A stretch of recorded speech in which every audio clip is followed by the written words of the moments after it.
Morning, children. Good morning. Welcome back to online class. And today I'm going to take a class of class 7. So, student of class 7, listen carefully. Subject SST.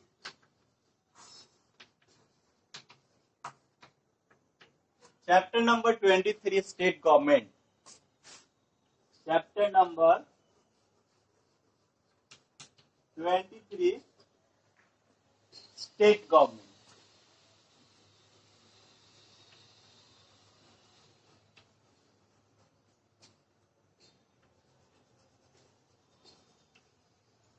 जैसा कि हम सभी लोग जान रहे हैं कि चैप्टर नंबर 23 में हम लोग स्टेट गवर्नमेंट यानी राज्य सरकार के बारे में पढ़ रहे थे, राज्य सरकार के फंक्शन के बारे में पढ़ रहे थे। तो आज जो हमको टॉपिक पढ़ना है वो पढ़ना है function of the state legislature.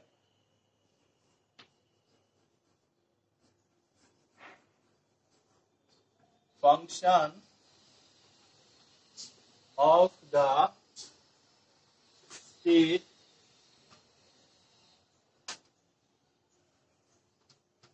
legislature.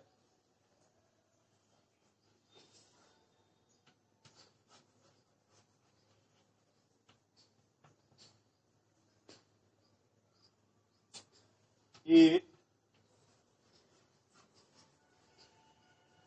perform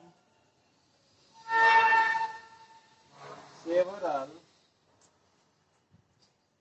functions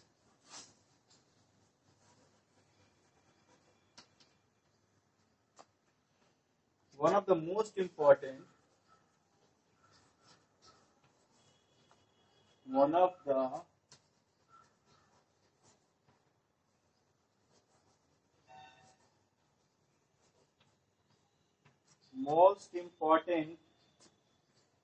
function of the legislator,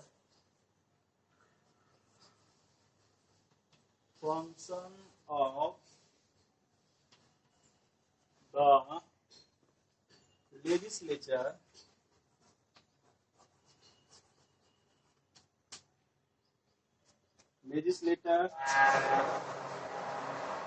at the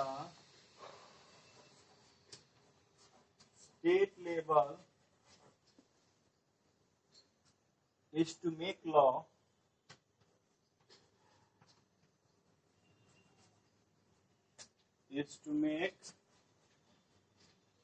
laws on the subject that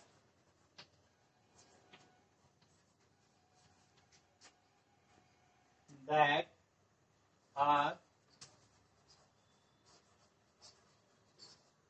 included in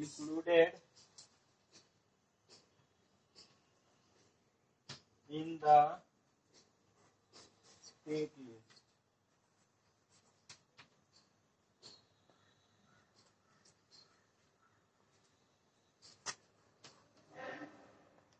Law making process.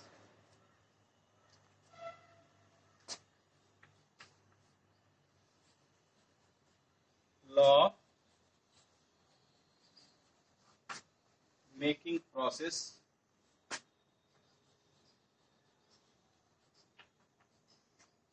It is presented in the form of bill. It is presented in the form of bill in the legislature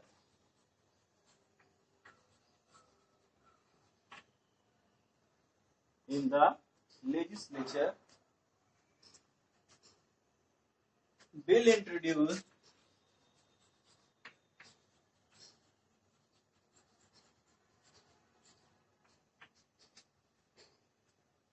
in the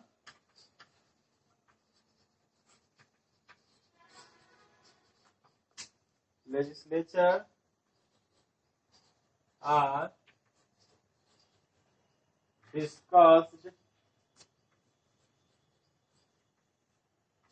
debated,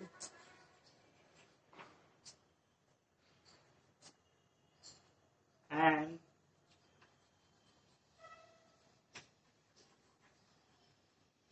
voted upon.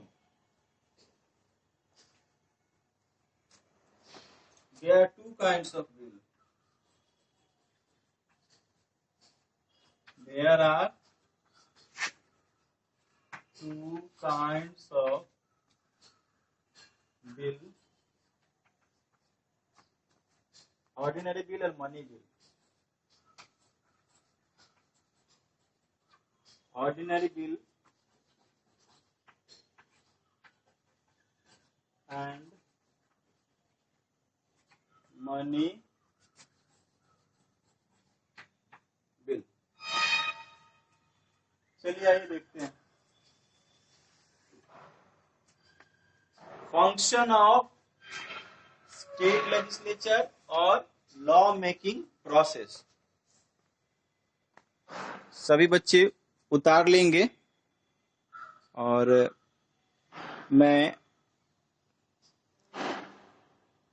धीरे धीरे करके सभी चीज बढ़िया से लिख दिया हूं। आप उतारे उसको बढ़िया से।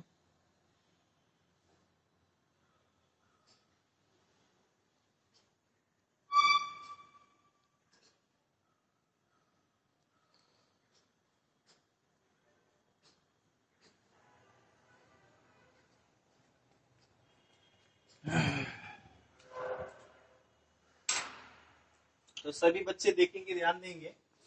The function of state legislature, आखिरकार स्टेट जो लेजिस्लेचर है उसका क्या कार्य होता है, क्या काम होता है।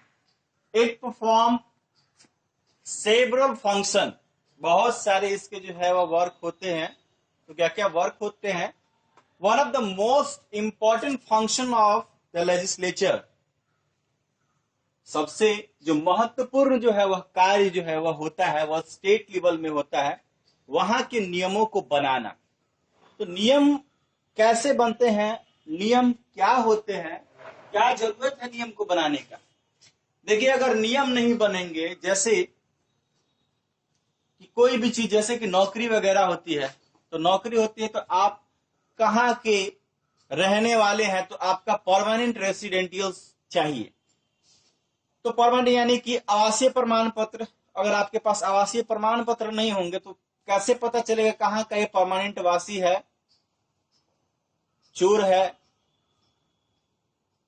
सोसाइटी में अच्छा व्यक्ति नहीं है, इसके नाम से न्यायालय में किसी प्रकार का जो केस है वो दर्ज है, वो कैसे मालूम चलेगा? इस क्राइटेरिया फुलफिल होती है, वो मैट्रिक पास होना चाहिए, इंटर पास होना चाहिए, उसके इतने परसेंटेज होने चाहिए। ये सभी सारा नियम होता है, कानून होता है। दूसरी बात, जुडिशियरी भी होता है, उसमें भी बहुत सारे जो है वो नियम फॉलो करने पड़ते हैं, जो सभी को करना चाहिए भी एक अच्छा जिम्मेदार नागरिक होने के लिए। तो इसका बेसिकली जो फंक्शन है, वो कार्य है हमारा स्टेट लेजिस्लेचर का, नियमों को बनाना। और नियम को बनाते हुए वह ये फंक्शन करती है, वह फंक्शन करती है।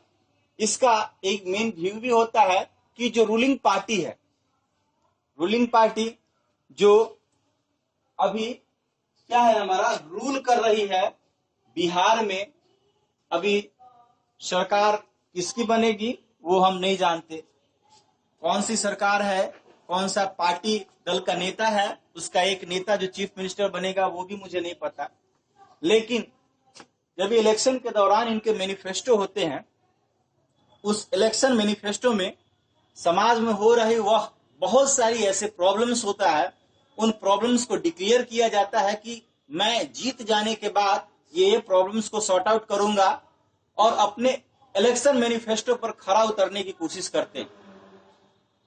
जैसे नौकरी की समस्या है, बहुत जगह नौकरियां नहीं है, बहुत जगह जो है कल कारखाने नहीं बन रहे हैं, जिसके कारण बेरोजगारी बढ़ती जा रही है, नए नए स्कूल कॉलेजेस नहीं खुल रहे हैं, अस्पताल नहीं खुल रहे हैं, जिनके कारण लोगों को काफी दिक्कतों का सामना करना पड़ रहा है। तो ऐसी ऐसी चीजों पर खड़ा उतरने के लिए एक नियम बनाते हैं, जिसको हम सभी लोग फॉलो करते हैं।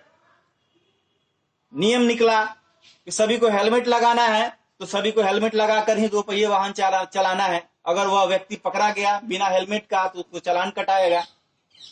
फिर नियम है, अगर गाड़ी इंश्योरेंस नहीं है, इंश्योरेंस के बदले आपको फाइन भरना पड़ेगा। अगर आपने इंश्योरेंस नहीं कराया है तो आपने टैक्स जमा नहीं किया, उसका भी होगा। अब चलिए, क्या होता है, कैसे होता है लॉ बनने का तरीका। तो लॉ बनने का जो प्रोसेस होता है, वो प्रक्रिया होता है, वह आधारित होता है बिल के रूप में। यानी कोई भी लॉ जो है, वह कोई भी नियम जो है, वह बिल के रूप में पारित किया जाता है। वो चाहे विधानसभा हो तब, चाहे संसद हो तब। संसद के जो सत्र निकलते हैं उसमें भी बिल में पारित होता है, और विधानसभा का जो सत्र होता है उसमें भी बिल पारित किया जाता है। तो बिल जो है वो मुख्यतः 2 प्रकार के होते हैं। वह होते हैं एक ऑर्डिनरी बिल और एक होता है मनी बिल। इसी सेशन के दौरान, या संसद के सेशन के दौरान हो तब, या विधानसभा के सेशन के दौरान, ये बिल पर जो है वह बहस किया जाता है, डिबेट किया जाता है। इसमें बहुत सारे पार्टीज के एमएलएज हैं, एमपीज हैं, वो वोट करते हैं कि ये चीजें होनी चाहिए, ये चीजें नहीं होनी चाहिए। और इनकी जो लेवल्स हैं, वो चाहे ऑर्डिनरी बिल हो तब, चाहे मनी बिल हो तब, उनको यह देखा जाता है कि आखिरकार यह अगर इम्प्लीमेंट भी हुआ है तो इम्प्लीमेंट होने के कितने हद तक, यानी 100 में कितने % जो है वो सही तरह से इम्प्लीमेंट हुआ। जैसे कि उज्ज्वला योजना आया हमारे भारत में, तो आज भी ऐसे ग्रामीण में जो लोग हैं, ग्राम में यानी कि गांव में जो लोग रह रहे हैं, तो आज भी देखते हैं चूल्हे पर खाना बना रहे हैं। उन सारे बीपीएल परिवारों को जो है वह आसानी से मिल पाता है, फ्री ऑफ कॉस्ट एलपीजी की सुविधा, लिक्विड पेट्रोलियम गैस की सुविधा जो है आसानी से मिल जाती है। साथ ही यह भी देखा जाता है कि हाँ, ये कितने हद तक जो है वो सही है, क्या गांव गांव तक ये फैसिलिटी पहुंच पा रही है, सिलेंडर पहुंच पा रहे हैं, लोग इस्तेमाल कर रहे हैं कि नहीं कर रहे हैं। शौचालय परियोजना आया, हर घर में शौचालय है कि नहीं है, कितने पंचायत में कितने शौचालय बन चुके हैं, कितनों ने पैसे उठा लिया है और शौचालय नहीं बनाए हैं।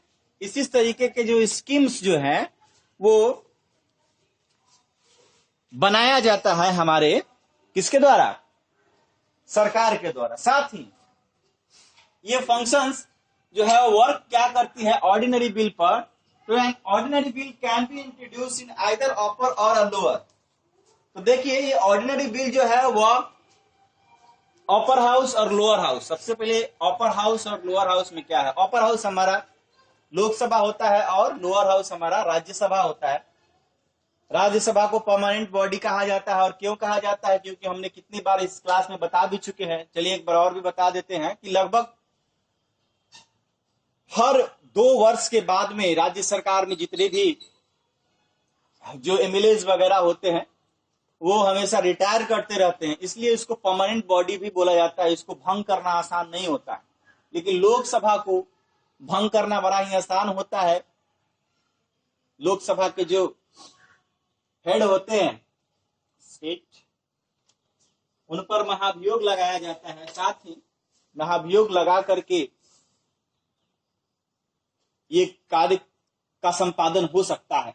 चलिए देखते हैं कि डिबेट्स जो है, डिबेट्स और डिस्कस जो और वोट।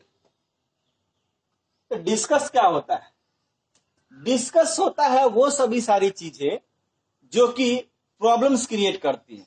तो प्रॉब्लम्स क्रिएट क्या कर रहे हैं, जैसे कि इरिगेशन की फैसिलिटी। इस बार हर जगह जो है वह पानी ही पानी रहा, फ्लड का कंडीशन ज्यादा रहा, और फ्लड के कंडीशन के कारण जहां पानी आज तक नहीं पहुंच पाया था, हर घर घर में पानी गया।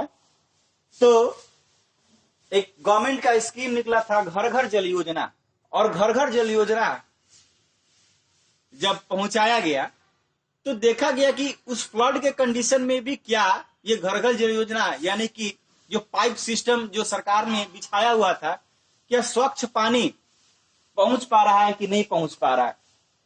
दूसरी बात, एजुकेशन कितने हद तक सही है। लोगों में जो इरिगेशन की फैसिलिटीज के लिए जो डीजल अनुदान मिलता है, यानी फार्मर्स को अनुदान दिया जाता है, क्या वह सही ढंग से स्कीम काम कर रही है।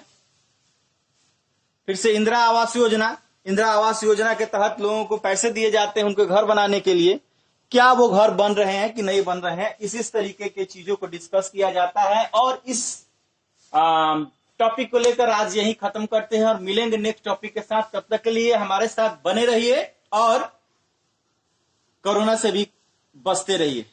थैंक यू, धन्यवाद।